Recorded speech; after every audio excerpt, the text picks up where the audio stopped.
안녕하세요, 여러분. 또 찾아뵙습니다. 자주 찾아뵙네요, 요즘. 그래서 오늘은 잠깐 숨 고르기, 쉬어가는 시간 여러분께 마련해 드릴까 합니다. 아마 이 영상은 의학 영상에 포스팅 될 텐데요. 아마 근데 영어 강의 영상과 콜라보가 아마 되지 싶습니다. 왜냐하면 오늘 제가 준비한 영상이요. 미국에 살면서 병원에 한 번쯤은 갈 일이 생기실 텐데요. 어떤 과 선생님을 뭐라고 부르고 어떤 진단과를 어떻게 영어로 얘기하는지 정도는 알고 있어야 되겠죠. 몰라도 상관없으시다면 상관없지만 알면 분명히 아는 만큼 도움을 받으실 거라고 감히 생각합니다. 그래서 제가 오늘부터 여러 시간에 걸쳐서 좀 심도 있게 좀 자세하게 의사들은 어떤 일을 하는 사람들이고 각 분과마다 어떻게 나눠서 어떤 환자들을 어떤 질환을 대상으로 이렇게 진료하는지 제가 내부자로서 좀 썰을 풀어볼까 합니다. 오늘 그 첫 시간 내과 의사에 대해서 준비했습니다. 오늘의 주제는 내과 의사입니다. 먼저 그 전에 제가 여러분들께 알려드릴 거는요. 일반인들은 전혀 모르는 알 수 없는 의사가 되는 과정에 대해서 좀 짤막하게 이야기하려고 합니다. 의대 4년을 마치고 나서 이제 분과가 다 나뉘죠. 그러면 병원에서 생활하게 됩니다. 그러면 크게 의학의 분과는 4개로 이루어져 있습니다. 이것부터 일반인들 여러분들이 아시는 게 중요하세요. 크게 내과, 외과, 산부인과, 소아과 이 4개가 메이저 과목이라고 부르는 거고요. 나머지 과들을 전부 마이너 과목이라고 부릅니다. 마이너라고 하니까 덜 중요하다? 메이저라고 하니까 더 중요하다? 이런 의미 절대 아닙니다. 그렇게 생각하시면 안 되고요. 이 메이저라고 하는 것은 이 medicine itself, 이 의학이라는 것 자체의 가장 코어 과목이 뭐냐를 했을 때 가장 양과 분량과 그리고 그 질에 있어서 환자를 케어하는데 가장 중심이 되어야 될 과목들을 그렇게 부르는 거거든요. 그래서 의대 수련 과정에서 1, 2학년 때 바로 이런 과목들에 대해서 배우게 됩니다. 이런 걸 잘하기 위해서 나머지 마이너 과목도 마찬가지지만요. 그래서 1학년, 2학년 때 베이직 사이언스라고 해서 anatomy, 그러니까 해부학, physiology, 그리고 생리학, 그리고 biochemistry, 생화학, 그리고 pathology, 병리학, 그리고 microbiology, 그러니까 미생물학, 그리고 pharmacology, 양리학, 뭐 이런 거에 대한 베이직 사이언스에 대한 공부를 아주 심도 깊게 합니다. 밤을 새워서 공부를 하죠. 그렇게 트레이닝 된 사람들이 3, 4학년 때 임상에 들어가면 이제 제가 방금 지금 얘기 드렸던 4대 메이저를 바탕으로 해서 이런 걸 내외산소라고 그러거든요. 내과, 외과, 산부인과, 소아과 이 4개를 중점적으로 하고 그 바탕 위에 정신과, 신경과, 피부과, 마취과 그리고 여러 가지 분과를 이렇게 공부하는 것입니다. 이렇게 의사가 되는 거거든요. 여기까지 아시면 됩니다. 그래서 이렇게 크게 4개 분과로 나눠져 있고 실제로 병원에 가셔도 여러분들이 가시면 알 수 있습니다. Medicine floor라고 해서 내과 병동이 따로 있죠. 그리고 surgery floor라고 해서 외과 병동이 따로 있습니다. 그리고 소아과 병동 따로 있죠. 대부분의 큰 병원은 Lutheran General Hospital처럼 여기 시카고에 아동 병원이 따로 있는 경우도 많습니다. Children's Hospital, 그쵸? 그리고 산부인과도 산부인과 따로 병동이 따로 있죠. 이 말이 무슨 말이냐면 딴 마이너도 있겠지만 이렇게 크게 4개의 센터로 권역별로 구성이 돼서 병원이 하나의 집합체로서 이제 유기적으로 나간다는 걸 제가 말씀드리는 겁니다. 그렇게 크게 보시면 됩니다. 자, 그래서 오늘은 제가 내과의사를 준비했습니다. 내과의사랑 가정의학과랑 뭐가 다르냐 이렇게 질문하시는 분들이 정말 많으세요. 정말 궁금하실 겁니다. 내과는요, 우선 내과를 설명하려면 가정의학과도 같이 설명드릴게요. 내과는 internal medicine이라고 합니다. 안을 다루는 거예요. 수술이라는 외부적인 요인 없이 안을 배를 가르지 않고 외부적 자극 없이 안을 치료하는 겁니다. 약을 통해서요. 시술은 있을 수 있겠지만 전신 마취가 필요한 수술은 하지 않는 게 바로 내과입니다. 가정의학과는요, 내과와 거의 흡사하다 보시면 됩니다.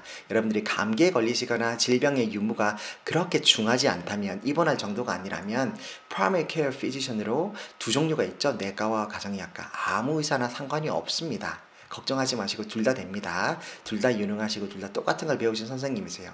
다만 전문의가 되기 전에 트레이닝 과정에서 내과 의사가 되기 위해서는요, 좀 레인지가 짧아요. 나이 연령대 레인지가 짧고 성인을 주로 해서 내과를 다루거든요. 그래서 대신에 좁은 대신에 깊게 다룹니다. 이게 바로 내과라면요, 가정의학과는 내과에 비해서 비해서 레인지가 굉장히 와이드합니다. 어린아이부터 청소년 그리고 아주 나이가 많으신 사람들까지 그런 걸 geriatrics라고 하는데 그런 분과까지를 다루는 것이 가정의학과입니다. 그래서 심검을 한다든지 학교 들어가기 전에 애들이 physical exam이나 백신 맞죠? 내과나 가정의학과 다 상관없습니다. 둘 다 동등하게 유능한 선생님들이시니까요. 이렇게 병의 유무에 있어서 굉장히 내가 내과적으로 암에 걸렸다거나 뭐 이렇게 중하지만 않다면 가정의학과 내과 상관이 없습니다. 결국 이렇게 전문적인 질환을 아주 중한 병을 치료하시는 분들은 다 refer 환자 의뢰를 해서 보는 분과 전문의 내과 분과 전문의 선생님들이 하시게 되거든요. 암이라든지 뭐 이런 것들은요. 그러니까 결국 가정의학과도 환자 의뢰를 하고 내과 전문의도 이렇게 분과 전문의한테 환자 의뢰를 하고 그러니까 똑같다고 보시면 됩니다. 아시겠나요? 자, 오늘은 제가 준비한 내과에 대해서 좀 더 많은 썰을 풀어보겠습니다. 내과의 분과가 거의 10개 정도 대략 한 10개 정도가 있어요. 근데 제가 한 8개의 분과를 준비했습니다. 말 길게 할 생각은 없고요. 한 8개를 어떻게 얘기하고 뭐가 뭐라고 영어로 발음이 되는지 그리고 왜 그렇게 발음이 되는지 이게 무슨 뜻인지 제가 간단하게 썰을 간략하게 하나씩 짚어드리고 영상 마치겠습니다. 자, 내과를요 바로 internal medicine이라고 했습니다. 이 internal이라고 하는 것이 바로 안내자예요. 내 안을 다룬다는 거죠. 바깥쪽은 external이라고 했을 겁니다. 그럼 외과가 external medicine이냐? 그건 아니에요. 다음 시간에 할 건데 general surgery라고 따로 부르거든요. 그러니까 어쨌든 안을 부르는 거는 internal medicine입니다. 제가 지난 시간에 올린 포스팅한 영어에 대한 발음 교정법 영상을 시청하시면요. 제가 왜 이렇게 발음을 하는지 강세를 두는지 강세에 방점을 찍어서 이렇게 이야기 드리는지 알 수 있을 겁니다. 오늘 영상을 이해하는데 분명히 도움 받으실 거니까요. 혹시 안 보셨다면 이 영상 마치시고 그 영상도 한번 시청해 보십시오. 도움 받으실 겁니다. 자, 모든 학문에는 어쨌든 내과를 internal medicine이라고 하는 겁니다. 내과 의사는요 수술을 하지 않습니다. 수술하는 의사를 외과 의사라 그러고 수술하지 않는 의사 시술은 할 수 있습니다. 자, 관상동맥 우회술이라고 하는 그거 제가 잘못 얘기했네요. 스텐트 시술이라든지 이런 것들은 시술이라고 하는 겁니다. 그리고 소화기 내과 의사 선생님들이 하는 스코핑이라고 하는데 위로 그 내시경을 넣든 밑으로 넣든 그런 것도 다 수술이 아니라 시술이라고 부르는 거거든요. 그래서 내과 의사에게는 바로 시술이라는 게 있습니다. 영어로는 procedure라고 하는 겁니다. 어쨌든 이렇게 안을 다루는 학문이 바로 내과입니다. 여러분들이 가장 많이 찾아가게 될 거가 바로 내과죠. 자, 그래서 분과에 대해서 아주 유명한 분과 8개를 제가 설명드릴게요. 이렇게 전문적인 분야에 붙는 학술 용어는 전부 다 영어로 OLOGY가 붙습니다. ology라고 하는 거죠. 여러분들이 타 학문을 전공하셨다고 한 번쯤 보셨을 겁니다. 동물학 하면 zoology라고 하잖아요. 그러니까 그런 것처럼 뭐든지 간에 각 학문에서 전문 분야가 붙으면 학문이 붙으면 ology가 붙습니다. 이 내과도 학문이다 보니까요. 기술적으로 치료하는 게 아니라 학문이다 보니까 깊게 접근해야 되기 때문에 모든 분과마다 ology가 붙습니다. 자, 한번 보여드릴게요. 자, 심장을 전문적으로 다루는 거. 심장을 우리는 heart라고 하지만 의학 용어로는 cardio라고 합니다. C-A-R-D-I-O,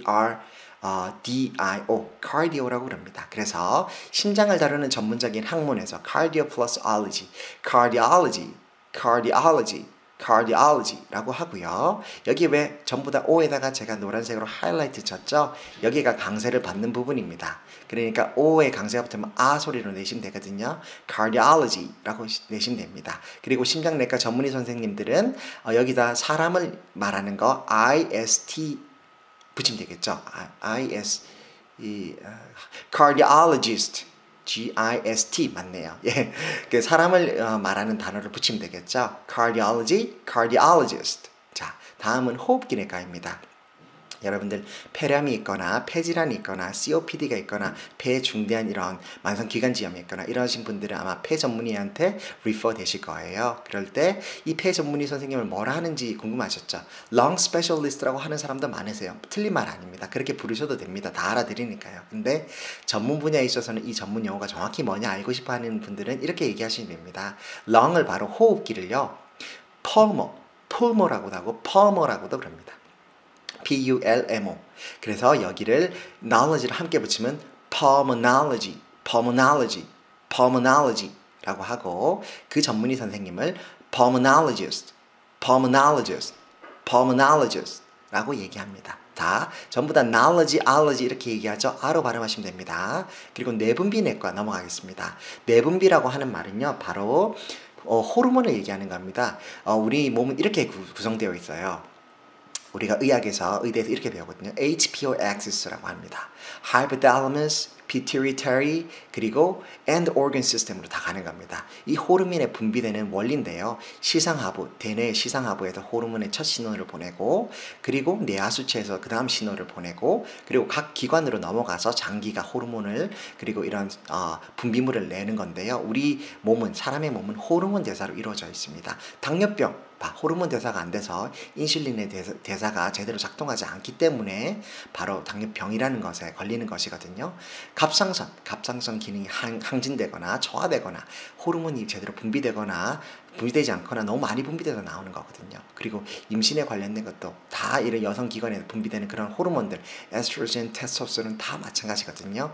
이런 것들을 전문적으로 보시는 선생님들이 바로 내분비라고 하는 겁니다. 내분비내과, 안으로 분비된다. 그래서 안을 나타내는 말이 엔도입니다. 엔도, 안이란 소리예요. 인이란 뜻이고요. 어원상 크린이란 말이 분비하다라는 소리입니다. 그래서 안으로 분비하다라는 소리입니다. 내분비라는 말이. 근데 뭐를 분비한다? 호르몬이나 여러 가지 이런 것들을 분비하는 겁니다. 주로. 그래서 endocrine에다가 allergy를 붙이면 endocrinology가 되는 거고요. 그 전문의 선생님을 endocrinologist가 되는 겁니다. 아시겠죠? 다음 넘어갑니다. 여러분들이 정말 평생에 꼭 한 번은 보셔야 되는 분이 바로 다음에 소화기 내과 선생님이십니다. 왜 볼까요? 대당 내시경은 별다른 가족력이 없거나 정상이시라면 50세부터 매년 10년에 한 번씩 하는 걸로 되어 있습니다. 그런데 이런 내시경을 하는 선생님을 바로 소화기 내과 선생님이라고 하죠. 그러니까 최소한 소화기 내과 선생님들은 50세가 되시면 한 번쯤은 사람이 죽기 전에 꼭 봐야 되는 사람입니다. 자, 보시죠. 위로 내시경을 꽂으면 엔도스코피라고 그러고요. 밑으로 내시경을 꽂으면 콜로노스코피라고 그럽니다. 콜로노스코피라고 그럽니다. 자, 알아두시면 되겠고, 이 시술을 하는 전문의 선생님이 바로 소화기내과 선생님이죠. 우리 현대인은요, 입에서부터 항문까지 질환이 없는 사람이 없어요. 간단하게 소화불량도 이 소화기내과에 속하고요. 그리고 위장장애, 그리고 소화관장애, 여러분들 변비 설사까지 크게 봅니다. 소화기내과 질환입니다. 이해되시죠? 그러니까 얼마나 우리가 현대인이 이렇게 가까운 분과인지 알 수 있을 겁니다. 한번 발음해보죠. 이 발음은 굉장히 어렵습니다. 잘 따라와 보세요. gastroenterology라고 하는 겁니다. gastroenterology. 왜 이렇게 발음되는지 알려드릴게요. gastro라는 말은 위, stomach 같은 말입니다. 우리는 일반 사람이 stomach이 위라고 알고 있는데 전문 용어로는 gastric이라고 표현합니다. 그리고 enteral 이게 안이라는 소리거든요. 한마디로 intestine, 장을 얘기하는 겁니다. 그래서 흔하게 소화기내과 가면 위장관 질환이라고 부릅니다. 대부분 그런 질환을 위하고 장하고 무관하지 않거든요. 소화기내과적으로 봤을 때. 그래서 합쳐서 부르는 말입니다. 그래서 gastroenterology인데요. 여기 보시면 T를 보면요. 제 영어 발음 교정 영상을 보시면 나옵니다. T 사운드 같은 경우 거기선 제가 얘기를 안 해드렸네요. 나중에 또 한번 영상 만들어야 되겠네요. 대부분 T 같은 사운드가 원어민이 연음을 하기 위해서 죽이는 사운드예요. D나 T 같은 것들이. 그래서 gastroenterology 이렇게 해도 되는데 이렇게 하면 입에 텐션을 이렇게 엄청 많이 먹잖아요. 그럼 연음에 지장이 옵니다. 그래서 주로 T는요. 대부분 굉장히 좋은 사운드예요. 왜 좋으냐? T 앞에 거의 10중 8구는 자음이 위치하게 됩니다. 지금의 경우라면 N이 위치하고 있네요. 그래서 T 같은 경우는요. 바로 앞에 인접한 자음과 동화 현상이 일어납니다. 우리나라에 동화되는 그런 법칙, 주음 법칙 같은 거랑 비슷한 겁니다. 그래서요, 엔터라고 해서 다 낼 필요 없고요. NN이라고 내시면 됩니다. 그러면 어떻게 될까요? gastroenter라고 해도 무리가 없습니다. gastroenterology라고 하시면 됩니다. 그래서 좀 더 빨리 하면 gastroenterology가 됩니다. 제가 여기 좀 잘못 썼네요. enology라고 썼는데 enology, 리을이 되겠네요. enology가 되겠네요. 앞에 R 사운드가 있으니까 gastroenterology가 되겠습니다. 그래서 이 전문의 선생님을 gastroenterologist라고 부릅니다. 자, 줄여서 이게 너무 어렵다 보니까 길다 보니까 원어민 선생님들도 그냥 줄여서 부르세요. GI, gastrointestinal. gastro가 위고 intestine이 바로 장이란 소리입니다. 작은 창자, 큰 창자. 그러니까 small intestine, large intestine 묶어서 intestine이라고 그럽니다. 그래서 줄여서 GI doctor라고 그럽니다. GI specialist라고 부르면 큰 무리가 없습니다. 아시겠습니까? 다음은 신장내과입니다. 여러분 신장이 정말 중요합니다. 인체는 크게 두 가지의 해독작용을 하는 기관이 있습니다. 첫 번째는 간입니다. liver. 그리고 두 번째가 바로 키드니인데요. 신장을 말합니다. 모든 음식이나 술이나 이런 약을 드시면 첫 번째 간에서 1차 해독을 거치시고요. 피를 통해서 그리고 여러 기관으로 전달돼서 쓰일 만큼 쓰일다가 그리고 end product 마지막 산물들이 다 쓰이고 나면 찌꺼기가 남겠죠. 암모니아 같으나 뭐 요소나 이런 것들이 다 요독이 나올 텐데요. 그런 것들이 바로 소변과 대변으로 나오는 거거든요. 근데 주로 대변에는요. 박테리아나 이런 것들이 많아도 수분 없이 이렇게 변이 나올 수는 있어도 주로 독소 같은 것들은 대부분 소변으로 빠지게 됩니다. 그래서 그 신장이 굉장히 중요하거든요. 그래서 당뇨병 환자들이 정말 안타까운 것은 당뇨병이 결국 마지막 합병증이 바로 신장이 망가지는 거예요. 그래서 병원에 있다 보면 60세 이상 되는 사람들 보면 대부분 당뇨병을 오래 앓다 보면 신장투석에 들어가십니다. 정말 일주일에 2번씩 3번씩 정말 너무 고통스럽게 지내고 계시거든요. 정말 안타깝고요. 결국 신장 이식을 기다리시는 분도 되게 많고 그렇습니다. 그래서 신장이 참 중요하다는 거 알아두시면 됩니다. 그러니까 이런 신장을 저희는 키드니라고 그러는데 그거를 이제 의학 용어로는 nephro라고 그럽니다. nephron이라고 하는데 신장 사구체를 얘기하는 거예요.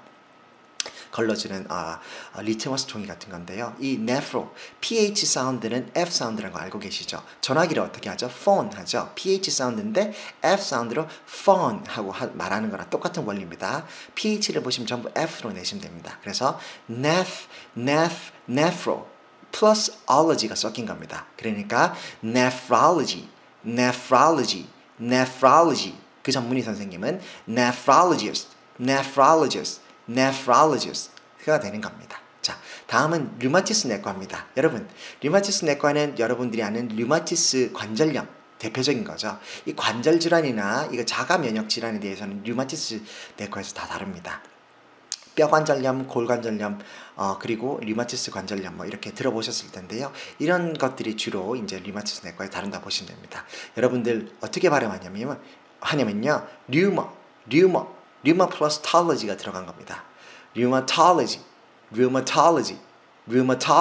그 선생님은요. 류마톨로지스트. 이렇게 생각하시면 됩니다. 자, 마지막으로 혈액종양내과를 제가 준비해드렸습니다. 혈액과 종양은 한 선생님이 보시거든요. 연관성이 깊기 때문에 그런 겁니다. 혈우병이라든지 그리고 지중해성 빈혈이라든지 굉장히 심한 빈혈이라든지 악성 빈혈 같은 거 이런 거 있으신 분들은 다 혈액 질환이거든요. 그리고 암도 백혈병이 있죠. 이런 것도 혈액 암일 수가 있기 때문에 거의 같이 봅니다. 그래서 혈액을 나타내는 말이 blood죠. blood를 의학 용어로 말하면 해마입니다.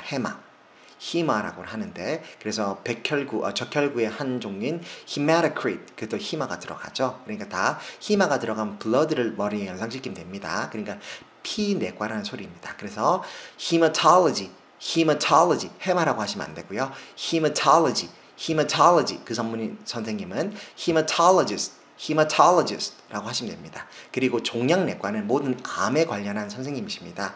여러분들이 혹 가족분들이 누가 암에 걸렸다 그럼 전부 다 종양내과 선생님이 그 중심이 되어서 모든 치료가 이루어집니다. 그래서 종양내과를 oncology라고 합니다.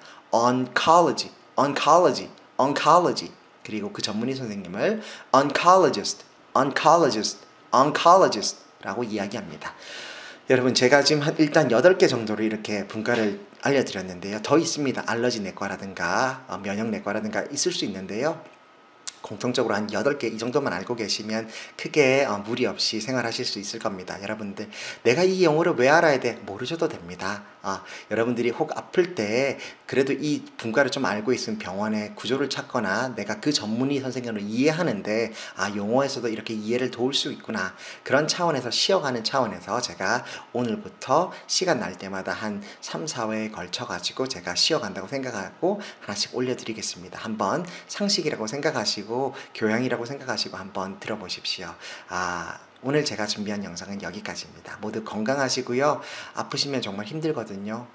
지금도 아프신 병원의 환우분들 빨리 쾌차하시라고 제가 기도드리겠습니다. 하여튼 주님의 은혜가 가득하고 주님의 말씀이 함께하는 하느님과 동행하는 우리 하루 보냈으면 좋겠습니다. 여러분 좋은 하루 보내십시오. 안녕.